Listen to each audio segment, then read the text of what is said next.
Yeah, I wonder, this chapter, how does this fit into the larger context of the YouTube channel? So it was partly out of curiosity, but it's also partly related to something that we're also going to want to, another thread we're going to want to dive into, which is clarity. Clarity. Mm-hmm. Yeah, and I think it's good that you brought it up now because, like, when I started, it might have been one thing, but, after so much time, it's good to sit down and get that clarity again because that could have changed, obviously. And you want to be clear on what that change is. And so I'm going to zoom out a bit and talk about the work here. I got tons of tools, a big old arsenal that we're gonna keep learning those things. But at some point, and it's about now. Yeah. And for you, it happened a bit earlier than most clients because of your particular ability to reflect and personalize these tools and thoughts pretty early. But eventually, like more and more now, the tools will start to tailor more towards you, and we'll be co-producing basically curriculum. Gotcha. Does that make sense? Yeah, that makes sense. All right. We're just coming out of public speaking session for the week. This week, we worked on developing clarity in our presentation. Yesterday, I just got on my first podcast, and in doing that, I felt like I was able to test a lot of elements of the public speaking training that I've been doing. And in that test, recognize some weaknesses, areas of improvement that I still have to look for. So in that clip, I believe most of what we talked about was developing more clarity on the stuff that we talk about.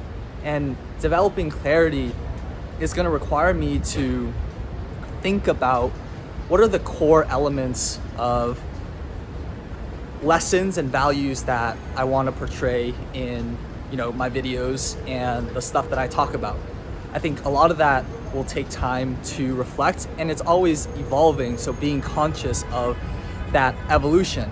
And then having the stories behind that, stories and experiences that I can share that exhibit that. But for those of you that don't know, I grew up very shy, as a very introverted person. I was scared to talk to people, would never pick up the phone when it rang because I was just scared to have interactions like that. But I had sort of a pivotal change when I decided that I would pursue a career in finance. And in that career, it's a very people-heavy business. You got to network. And wanting to pursue a career in that field made me jump in and be intentional about developing better soft skills. And so I make these videos to help show that if you're an introvert, if you don't have great soft skills right now, but you're intentional about becoming better at it, there are things that you can do to make concrete improvements around that.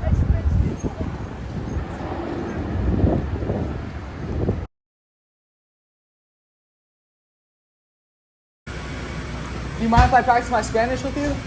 Yeah? Me da el pollo asado con lechuga, tomate en un roll. Yeah, sin queso. Mi mamá vivía en Argentina y me enseñó, ¿sí? Taught me a little bit. I try to use it when I can, so I don't forget it.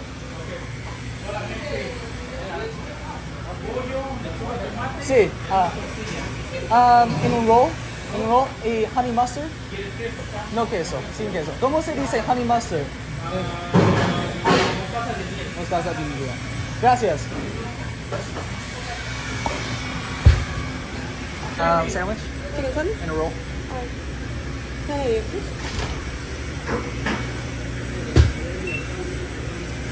Cool. I don't need a bag. Just some napkins? Yeah. That's okay. Gracias.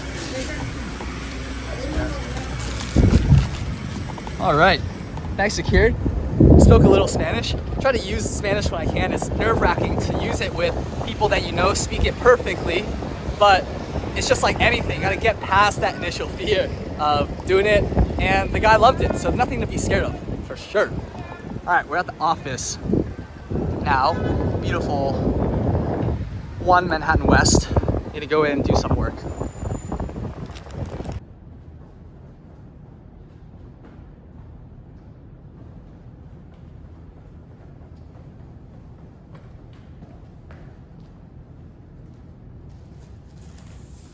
All right, we're at the office. You saw that little interaction back there. I was trying to order my food at the deli in Spanish. And I do that, one, a simple reason is just to practice my Spanish, but I think the less sexy reason is to just do things that scare me a little bit. Speaking a foreign language to a native is something that I think was a huge mental hurdle of mine, because it's like, what will they think of you? They think you're stupid. Will they think you're just bad at that? But you see from that, the guy actually, you might not be able to hear it, but he was actually really happy to hear me speak Spanish. And it's just something that I want to keep practicing. So that was really cool. Give you guys a view. I think I'm a little backlit here, but I will never not show this view. Got the Empire State Building right there, One Vanderbilt, new JP Morgan Tower, the Times Building, and then some of the other buildings uptown in Billionaires Row. It's honestly incredible. But we're gonna have lunch and get going on some work. A lot of you guys are newer viewers, so allow me to reintroduce myself. My name's Henry. I work as a real estate asset management analyst at a real estate investment company. So basically what that means is I work for a real estate company, they invest in real estate, and I manage those investments.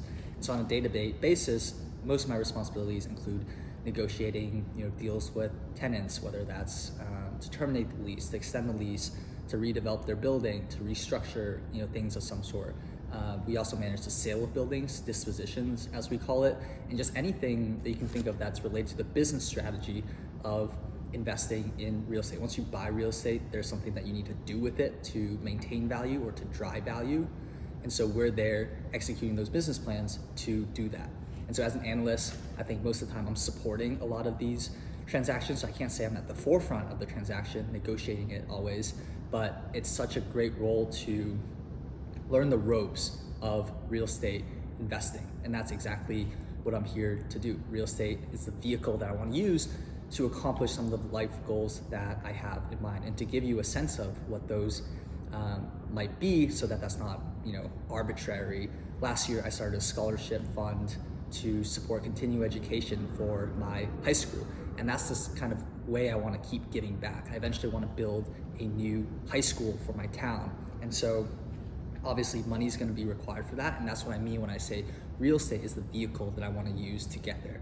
That's a snapshot into what I do, what I want to do, and what's going on currently. I'll try to show, I think, in these series, elements of work and elements of what I do outside of work, so that I am moving towards my goals. And I want these to be as candid as possible, so that you see the ups, but you also see the struggles that go into pursuing goals.